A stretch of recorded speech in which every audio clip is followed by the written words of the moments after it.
you don't want to be paying your mortgage with your credit cards, because eventually you're going to run out of it and then you're going to go bankrupt. And that's essentially the situation we're in as a country. Lydia Miljan is a veteran professor of political science at the University of Windsor in Canada. She's a senior fellow of the Fraser Institute. Her research on how journalists' personal views are reflected in news content and formation of public opinion has gained significant interest in Canada. So the adage is the media don't tell us what to think, but they tell us what to think about. The whole idea of an independent media is that they're supposed to ask the tough questions. They're supposed to be our eyes and ears. Would you actually explain this figure to everyone that is watching this right now? What we looked at is sort of what is it that the media focused on? And as you can see, for both CTV and CBC, the top thing that they focused on was like talking about the government actors. That was like almost a quarter of CTV and nearly a third of CBC coverage. You said the finance minister, Chrystia Freeland, failed miserably. So you are a professor. What would you grade her? What I would give her.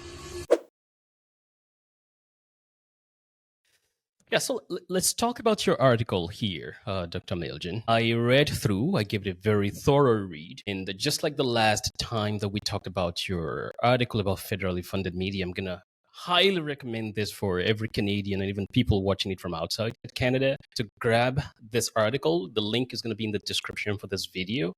It's a very critical article, I will say, of both the fiscal spending in the last few years in Canada and the reporting even much more. And I am hoping that we're going to be able to talk about both, actually, the fiscal spending and the reporting itself. But to start with, it's about a week ago that we saw the Minister of Finance in Canada, Chrystia Freeland, resign. When you heard about the report, what came to your mind first? Well, I mean, clearly it's a government in disarray. It's quite shocking about sort of how the Prime Minister mismanaged his whole cabinet shuffle. Ultimately, it was about a cabinet shuffle. He tells the finance minister on Friday that, thank you for your service. I'm going to give you a new job next week sometime. But before I give you the new job, I still want you to go to the House of Commons and deliver the fall economic statement. Even though you disagree with a number of the things that we're doing financially, you're going to sell it for a few days, and then I'm going to demote you. And for him to not consider that she wasn't going to be happy about that is quite surprising, and it really shows his lack of judgment and certainly a lack of emotional intelligence. The way she did it was pretty dramatic. She not only resigned, but she penned a pretty poisoned letter there saying that, essentially a number of their initiatives, and that they were, quite frankly, touting up until that moment. She called them gimmicks, the GST holiday on some things and not others, their idea of having a $250 check for some people and not others. She said those are gimmicks. We can't afford it. We got to keep our fiscal house in order. So it was pretty dramatic, and the saga continues. Yeah. In the spirit of the finance minister calling that gimmicks, and you called it a house in disarray for the prime minister. How do we appraise the time that she spent in office so that we don't dwell too much on other factors that I've heard a lot of people talk about? But I find a lot of the news articles that I've read and the interviews that I've actually heard from the news media up until now, they've not talked about how do we appraise the time she spent in office. But for you, the 4 years or thereabout that she spent in office, how do you appraise that? Well, I don't think she was 4 years as finance minister, but I could be wrong about my math there. She replaced Bill Morneau, who also equally had a disagreement with the prime minister about the direction of spending.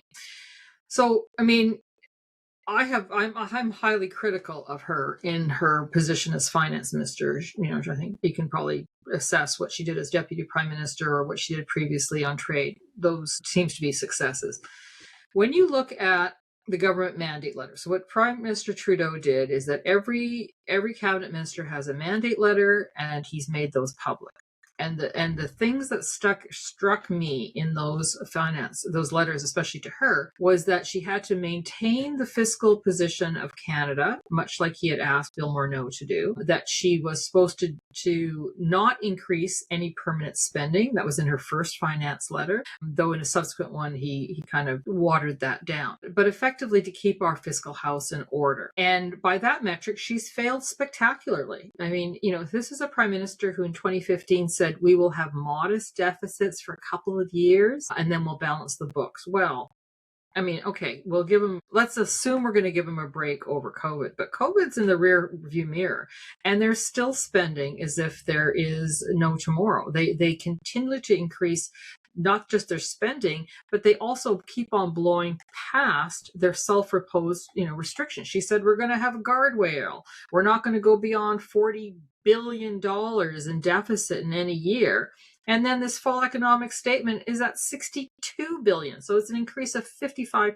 So by those metrics, by the metrics of the mandate letter, by the metrics of just fiscal prudence, I think she's a failure because she was either a willing accomplice in increasing public spending, or she should have resigned earlier to tell him that, no, I cannot fulfill your mandate that you've given me if you're asking me to keep on increasing not just the deficit, but permanent spending, right? And the permanent spending, which I talk about in that article, are the childcare provisions, the dental care provisions, and the pharmacare provisions. Those are all new programs that have permanent spending attached, and not just for the federal government, but equally for the provincial governments, because those are all areas of provincial jurisdiction. So they are compounding debt and deficits, not just federally, but provincially to future generations.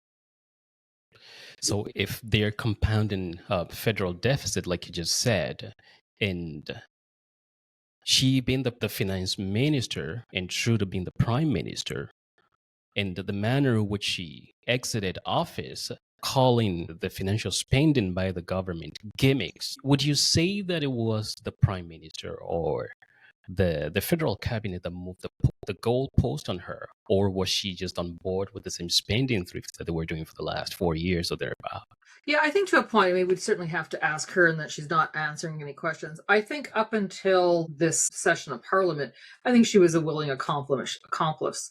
I mean, she has certainly campaigned heavily on the childcare provisions in particular. She has been full-throated saying that this is how you do feminism, this is what a feminist government looks like, and she touted all the reasons why we would need to have childcare provisions paid for, and she really focused that on making sure that working age mothers are in the workforce. And she even said at one point that how they pay for this is just the fact that you'd have more women working, though that hasn't come to fruition yet. She's also been very supportive of the pharmacare and dental care provisions insofar as that she's taken credit for them as finance minister.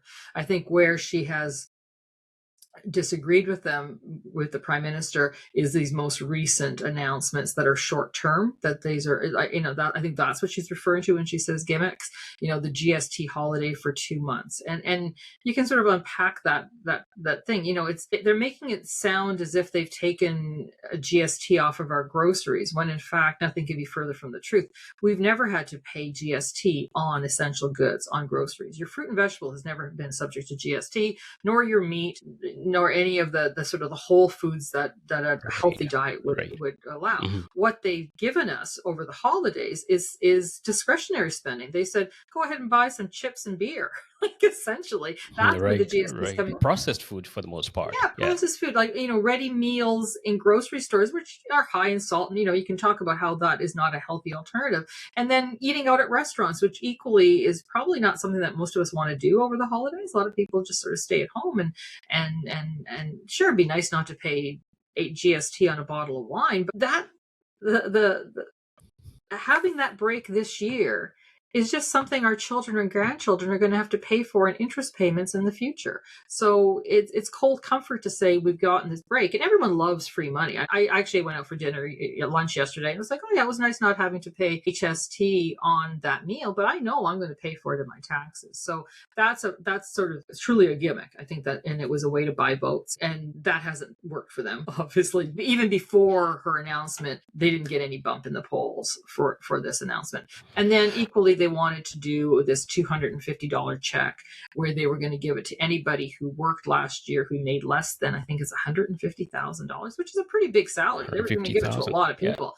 And then they were negotiating with the NDP about, well, why not seniors? Why not students? All the rest of it. And again, she said, we just don't have the money to do that. We're already blowing past our budget. And now you want to have increased, basically, vote buying just before an election in hopes that people will think favorable of you and reelect us. And so I think she was right to say that those were gimmicks. But let's not forget that she also was the architect of some pretty expensive programs that we still are ill able to afford.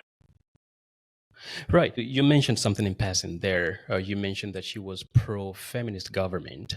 I just want to get your opinion about that again. And in part is because we talked about something related to this the last time we talked, when we're talking about diversity and inclusion. I know you have a very tough stance in court on such issues.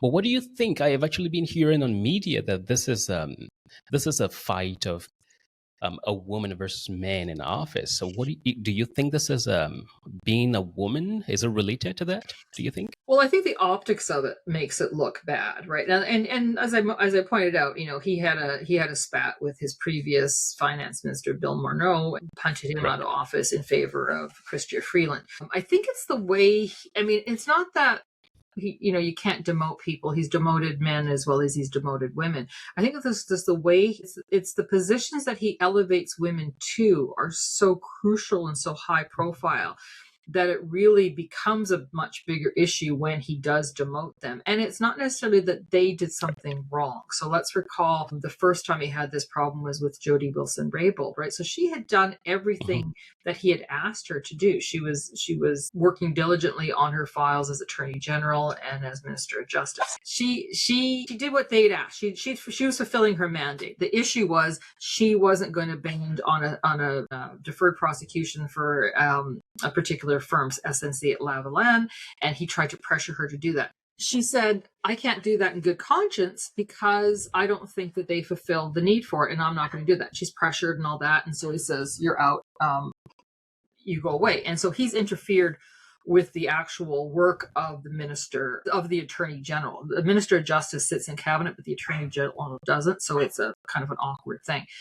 So on that one, for sure, he was offside, and it sort of ruined his credibility there. And then with Chrystia Freeland, again, he mismanaged her. Like, it's one thing to demote her, but it's so humiliating to expect her to know that she is fired from a job on Friday, but to show up on work on Monday and go in front of the cameras, go to the House of Commons, and have this full-throated endorsement of a plan that you disagree. And so that, I think, I really wonder if he would have treated Bill Morneau that way. Would he have given him the heads up, or would he have had the expectation that Morneau do that kind of thing? And so I think that's where his sort of credibility as this pro-feminist prime minister falls short. But again, you could argue he's fired more men than he's fired women. But it becomes symbolic, and it becomes even more symbolic in light of the fact that a week previously he gives a speech and he complains that the Americans are anti-feminist and they push back women's rights by voting in Donald Trump. It's like, what are you thinking? Like, you're going to be shuffling out your finance minister. You're going to have a potential trade war with the Americans, and you use that as some sort of this mechanism to show that you are a strong feminist. It falls short. It seems contradictory, and so he's opened himself up to even more criticism. Right. Yeah, and personally, I don't think everything has to be in the light of men versus women. Just like you were talking about the last time, it doesn't have to be in the light of being white versus being black or racially marginalized in society. So I don't think it's a clear position, to say the least, whether this is being a woman related or not. But I think only Chrystia Freeland would be able to tell us for real what that looks like, I guess, right? Yeah. And I mean, I guess I've always been skeptical about this whole, we must have gender parity in cabinet. I think I get frustrated, as we've talked about before, I'm sort of frustrated with tokens and with quotas. I would never want to be a person who was hired for a job only because of my gender. I find that rather insulting. So why wouldn't it be the case that if he had more women than men that are qualified, that he'd have more women than men in his cabinet, right? Or equally the other way around. It should be about qualifications rather than about gender. Gender is just one part of us, but it shouldn't be the defining factor. So the problem is, he has set up the frame. He set up a way for us to judge him, and he's saying, I want to be judged as a feminist. And so every decision he makes then becomes part of that narrative. And so when he goes against his so-called feminist credentials, he's opening himself for more criticism. Well, I think even from the start of this administration in 2015, he touted himself as being pro-women, in that he had the most number of women in this cabinet. But I think the argument on the other side of this conversation will be, people will say that women are already underrepresented in cabinets in the past. So maybe there is a reason now to want to hire people based on their gender. Do you think underrepresentation is enough a fact for such? No, I don't, because the issue is, you got to look at what your population is vis-a-vis your choices to make for that cabinet. And the problem remains that fewer women than men put themselves out for elected office, even though they had more women than ever before, than any other party elected. The fact remains, there are still more men elected in that caucus than there are women. So they are elevating a smaller pool. So you got to look at what is your base, and even do it as a percentage of that. If it's 40-60, then have 40% women in your cabinet to reflect your overall caucus, rather than have this self-imposed 50-50 thing. That shouldn't be the only consideration. And I know he's just had another cabinet shuffle, and he's maintained that. That is his commitment, which I guess is fine. But then it does, you just sort of wonder when you look at other competent people in the cabinet who don't fit a gender stereotype, or they don't fit a visible minority stereotype, but they're extremely competent, really bright, could bring a lot to the table, that they're passed over. So those are things that you have to be mindful of, because some of these cabinet ministers have been rather underperforming, and you sort of wonder how they got that elevated position, given that they didn't necessarily do very well in their previous positions. So would you be up for reducing the size of federal bureau, just like we have on the other side of the border right now? Absolutely. So there's a lot of really good research about the number of people in your cabinet and the pressures on increased spending. And so the smaller your cabinet, the fewer pressures you have to satisfy the needs of the people around that cabinet table. We have exceptionally large cabinets for a country our size. I mean, we have ministers of seniors, minister of housing, transport. I mean, they just keep on adding and adding. So I would suggest that the new prime minister, when that happens, comes in to really greatly reduce the number of members of cabinet, because it makes it that much easier to really focus on your core business, to focus on the areas that need funding, and to be able to cut a lot of the excess spending. We have a lot of waste in our spending, and I think it is related to the fact that we have so many cabinet ministers, because cabinet ministers it's not necessarily that their office costs a lot of money, it's that their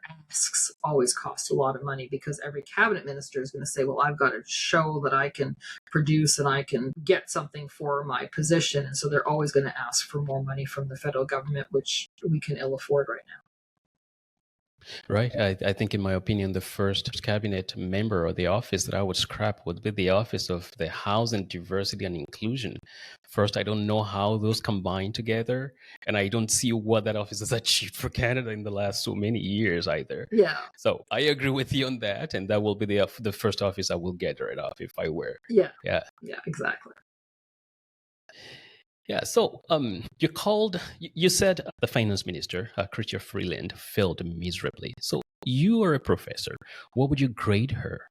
Well, I mean, I haven't really thought. You have to see what the rubric is. And I guess the rubric is her mandate letter, right? So did she do what was required? So did she reduce the size of the debt or deficit? No, she increased spending. Did she provide no new permanent spending? No, she failed on that. On those measures alone, I would give her a failing grade. It's not enough just to say we want to spend more money and throwing money around. Like, spending money is easy when it's somebody else's money, but eventually you run out of it. And we clearly have run out of other people's money, because the thing is that the bigger side of things that you have to remember is that, whenever government starts to borrow, we're spending, and I might be wrong on the math because I didn't commit it to memory, but over $40 million a year in interest, or maybe $1 billion. I don't know. We're spending a lot on interest payments alone, right? So, it's all well and good to say we're going to be generous and we're going to be redistributive and all that. But if you're doing it at the cost of borrowing, it means you're actually spending money to the banks and bonds. You're not spending money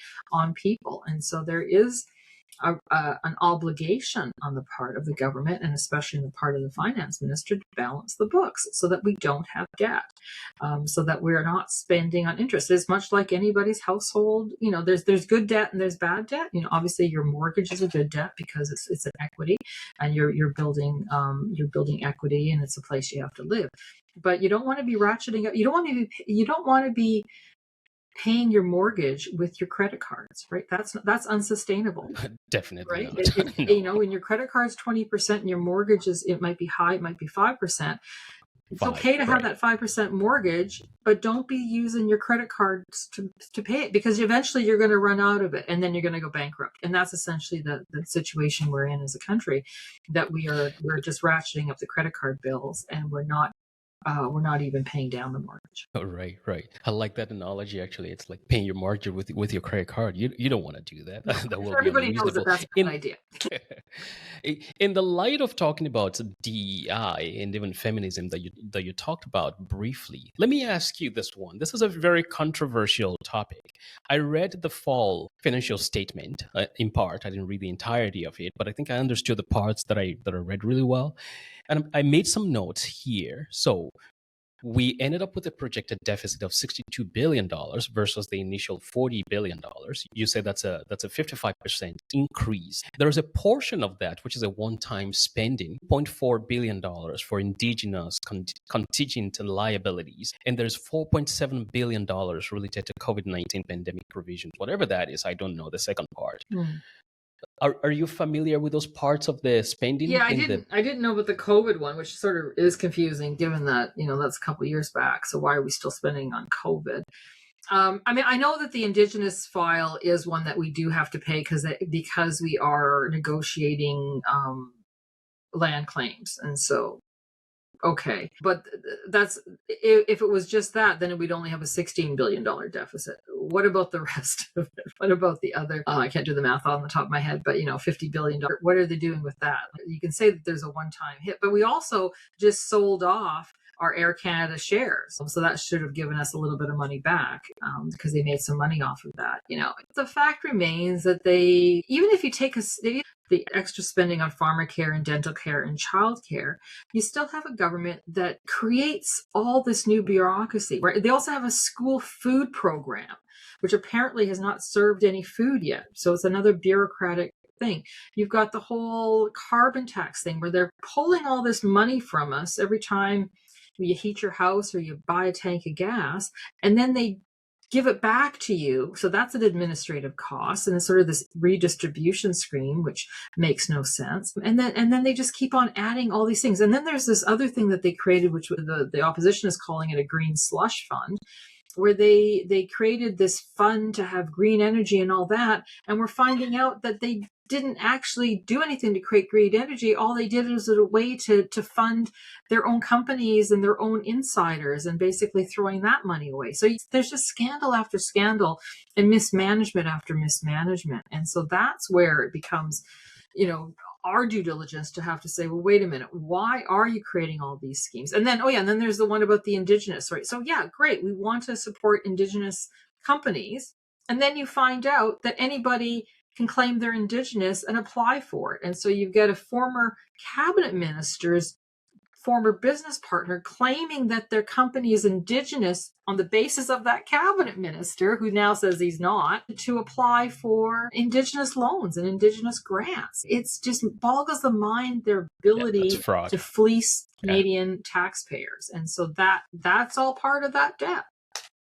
I'm certain you're enjoying this interview right now and you can't wait to get back into it. The analytics on this channel show about 95% of the viewers on the channel haven't subscribed yet.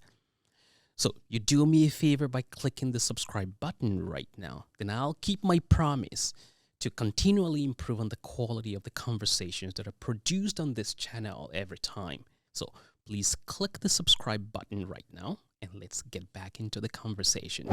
Right. So let's turn our attention a little bit now towards the second part of your article here. And again, I totally recommend that every Canadian grab this article and read it. It's very short. It's just like about 5 pages. And I think anyone can understand this. There is no much of technical jargons written in it. So for everyone watching this right after now, I think you all should get a hold of this article in the description again and read it. It's very informative. But let's turn to the second part of this article where you actually criticize the role of the media.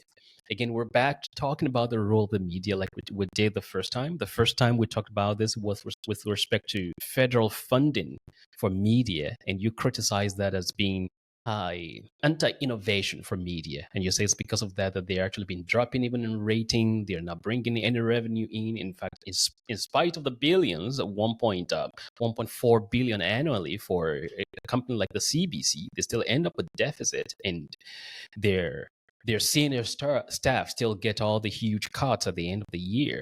Well, we're focusing this time on the federal programs that were introduced during this administration, and even much more during the term for Chrystia Freeland, which you talked about in the article. There's the dental care, there's the childcare, there's a pharma care as well that you talked about here. One key thing that you mentioned in the article is that it's the media that should actually hold public servants accountable, but you say they've failed when it comes to that.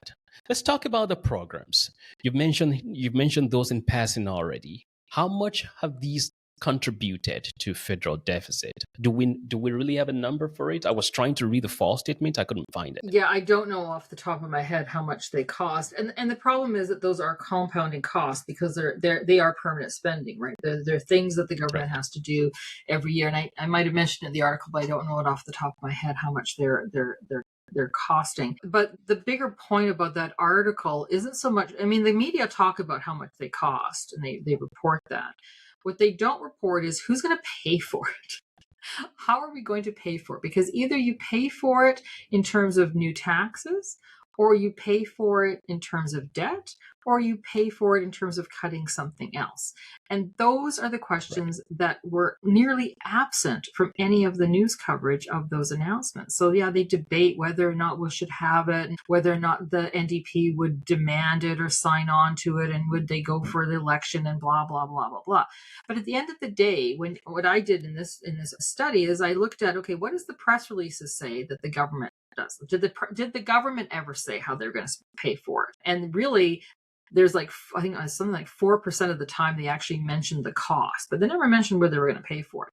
And equally, when you look at the media coverage, sure, they mentioned the cost a little bit more, and they mentioned it in terms of budget considerations. But I was just looking at all these articles, and I couldn't find them to say, wait a minute, where is the money going to come from, right?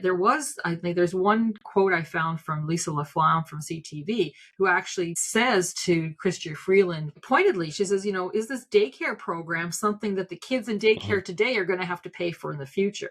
And that's when Chrystia Freeland says, oh, it'll be okay because we're going to pay for it because we're going to have more women in the workforce. And then that's it. That's the end of that story. It's like, okay, that's the level of curiosity that Canadian journalists have about these fiscal issues. And it could be that they're just not trained economists, or they don't have training in fiscal matters, and so they don't even know to ask the crucial questions about where is the money going to come from. Oh, well, you mentioned the fact that also that what they don't report is often more telling than what is reported. What do you mean by that? Well, that's the sort of idea, is the absence of information, right? So the thing about media is that they focus our attention on it. So the adage is the media don't tell us what to think, but they tell us what to think about. So whenever we have focusing events, or when we have budget lists and things like that, they're telling us what we should think about. And usually it's dictated by the government's own press releases or the opposition's questions, right? Rarely do media sort of think about something on their own and really go for it unless they have their own agenda. So by not focusing our attention on how we're going to pay for it, it gets lost in the shuffle. And then we end up getting the talking points and we get the spin from the government itself.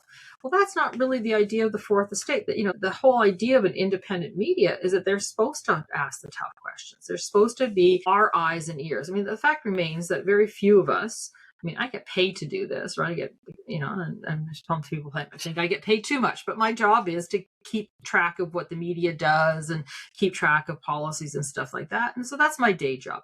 But I know other people don't have that as their day job, but they still want to be informed and they still want to know what's going on. And so they rely on the media to ask those questions and to have them sort of focus their minds on what's really important. And what I found in this study in particular is that we're lacking that kind of critical attention. We're lacking that ability to say, well, wait a minute, what about this? And I notice when I listen to a lot of these journalists and they're trying to grill the politician, they always tend to grill them on the political side. And I love politics. I love, that's fine. But they're trying to get a sort of a gotcha moment on the politics.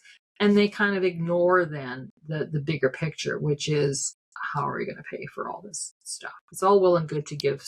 We all do this Christmas, right? It's all well and good to fulfill that Santa list. But then the credit card bill is going to come in January. And how are you going to pay for the excess? Right. I'm going to read a portion of your article here. I think this will also probably prompt people to go read it in the description. You said emphasis. You said critical questions regarding how programs will be funded are ignored. Emphasis is placed instead on the political strategies of politicians and the broader process questions on how this minority government will remain in power. Why is that the business of journalists? How the minority government will remain in power? Does this connect with the last conversation we had in the sense that they're being funded by the same government?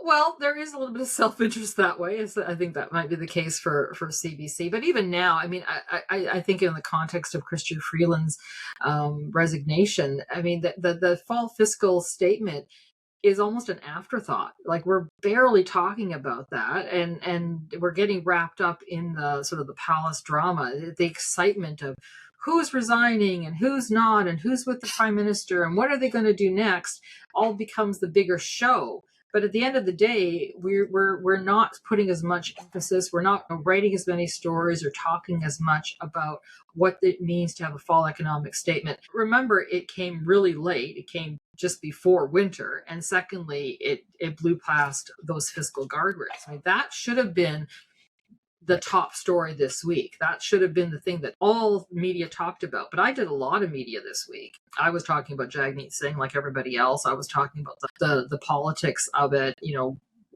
and that is an important question right now because we have the uncertainty. We have a government that's poised to fall, and we're trying to figure out all that stuff. But that really is a distraction, and it's unfortunate that the government is in such disarray that that's all we can focus on instead of the fact that they have completely mismanaged the economic file. Would you actually explain this figure to everyone that is watching this right now, just to show to what extent what you're talking about in the sense of media reporting and maybe some kind of prejudice that is involved with this reporting? Do you see it well? Yeah, I do. Yeah, so what I did is I pulled all the stories I could find on childcare, pharmacare, and dental care for CTV and CBC national television news. And the report talks about which news programs I looked at. And I ran it through some software that actually does machine coding of words. So this wasn't a manual thing. It was like almost like an AI thing where it could collapse words together and give me group things together, and then I would double check and hand examine it. So what we looked at is sort of what is it that the media focused on. And as you can see, for both CTV and CBC, the top thing that they focused on was like talking about the government actors, so 29% of CBC, 23% of CTV talked about either mentioning the minister in charge or the prime minister, or or what they were doing. So they were making an announcement, they had come to an agreement, all that kind of language. So that was like almost a quarter of CTV and nearly a third of CBC coverage. And then when you look at the rest of it, okay, so they did talk about fiscal matters, and CTV, to its credit, did so more so than CBC. So they really did talk about a lot more in the context of a budget. So 15%, where it was only 9% of CBC. So there's some differences there. But I was looking at Power Play on CTV, and Evan Sullivan at the time did bring in the parliamentary budget officer, and they talked about sort of what the broad budget numbers were. But then you look at the very bottom, so the least thing that they talked about is what it would cost. So 4% of CTV, 3.7% of CBC actually said, how much will this cost? But that doesn't mean that they said, where will the money come from? Only that's how many times that they mentioned the cost. So I separated budget and fiscal. And then, they talked about the federal provincial actors and issues. So again, because these were all provincial responsibility, a lot of that discussion was about negotiations with the provinces, every time a province signed on to a deal, especially with the Childcare program, that would generate news stories. And then obviously the media would talk about opposition parties. So that was 14% of CTV, 13.9% of CBC. That's sort of the second line on that chart. And then the top line on the chart was the political confidence agreement. So that was, will this be enough for Mr. Singh to continue to support the government kind of things. And then when you look at sort of the program itself was 14% of CTV, 7% of CBC. So what is the actual policy that they're presenting? That's what that reflected. And then the impact on Canadians represented 6% of CTV and 10% of CBC coverage. Right. All right. So I think going by this, how would you grade media scrutiny generally? I'm going to stop sharing for a moment here, but how would you grade media scrutiny? You're a professor. You should grade here, right? A to F. Yeah, I mean, I know that, that is a thing for the media. They do focus on political actors and the politics of things. I guess they weren't focusing on the things that I thought was most important, which is how we're going to pay for it. And the other chart that I have in that study is what was the government putting out. And so that's where you see a real connection between what the government wants the media to talk about and what the media talks about. And it really shows the extent to which that the government has a lot of power in setting out the narrative. Now, at the same time, we could be critical of opposition parties, that why didn't they raise it more, right? Why were they not doing their due diligence as well to talk about where these things are going to be paid for? They talked about, again, the political moves of politicians, but were they talking about their criticism of it? So, it is a whole ecosystem. Opposition parties do have a job to do as well. And I'll say that all political parties do this. They are big on gimmicks as well. They're trying to do gotcha kind of things, and they don't always ask the hard questions, or when they do, they're kind of ignored. But the extent to which the media reflects the government's narrative is what we also demonstrated, that there's a real close link between those two, especially with respect to the costing of the programs. What the programs would do for Canadians was a major talking point in the media, in the press releases from the government. And those were dutifully reported by the media as well. Right. I think that's rather really sad in the sense of the reporting on the part of the media, and also on the part of the release, even from the part of the government. But you looked at CBC and CTV. Did you consider other news channel like the Globe and the Mail? And I mentioned that because one of the guests I had on the podcast just a while ago mentioned this, that he thinks it's insane to think that the Globe and the Mail, for instance, is also left-leaning, or like we mentioned in the last conversation that we had. I think a few people object to that, but you didn't consider other news media in this study, right?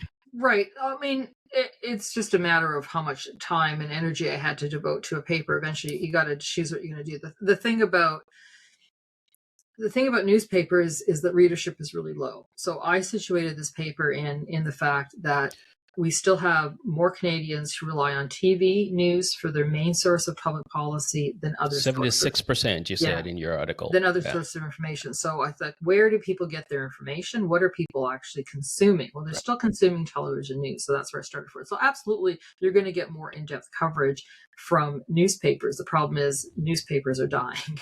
They're not getting the readership they did. And again, I would suggest that the Globe and Mail gets most of their readership when they have their inside scoops about the palace intrigues of the Liberal government. Or their business pages are obviously read by business elites, but by most Canadians, it tends to be lost in the shuffle. So I just wanted to look at the most relevant and just to get a sense of what the nature of the coverage was. I mean, obviously I could have looked at more news outlets, but again, I have to budget my time as well as the resources that I have to do studies. And so I could blow past my budget too, but I didn't do that on this one.